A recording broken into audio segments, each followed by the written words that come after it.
அங்க வந்து அனிதா அண்ணாச்சியும் கீதா ஜீவன் அக்காவையும் யாரும் ஒரு சாதியினரா அவங்க பார்க்கல. அவங்க அங்க உள்ள மக்கள் எல்லாரும் நம்ம வீட்டு ஆளுக்க, நம்ம குடும்பத்துல உள்ளவங்க ஒவ்வொருத்தரும் தேவேந்திர மக்களா இருக்கட்டும், மறவர் சமுதாயமா இருக்கட்டும், நாடார் சமுதாயமா இருக்கட்டும், மீனவர்களா இருக்கட்டும், எல்லாருமே அவங்கள அப்படித்தான் பார்க்காங்க. அதே மாதிரிதான் கனிமொழி அக்காவையும் அவங்க வந்து சரி நம்ம வீட்டு பிள்ளை, நம்ம கலைஞரையோட மக அப்படின்னு தான் பார்த்தாங்களே தவிர அவங்கள யாரும் நாடாரா பார்க்கல.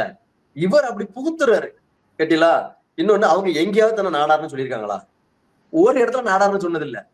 அவ அம்மையாவது நான் நாடார்ப்பா அப்படின்னு எங்கேயாவது சொல்லியிருக்காங்களா? எங்கேயுமே சொல்லல. உனக்கு நோய் மனநோய் பிடிச்சு அலைஞ்சுக்கிட்டு இருக்கீங்க நீங்க. அவங்க இங்க பாருங்க, நம்ம தூத்துக்குடி மாவட்டம் ஒரு தொழில் நகரம் சரியா.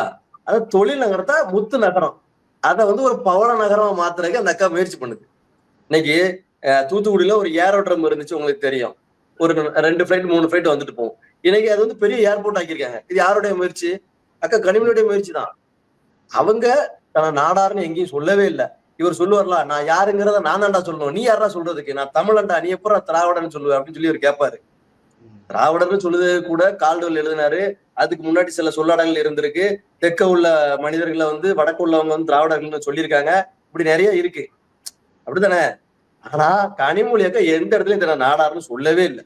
அவங்க நாடாரா இல்லையாங்கிறது அறவைக்காடா இருக்க உனக்கே தெரியும் போது அங்க உள்ள மக்களுக்கு தெரியாதா?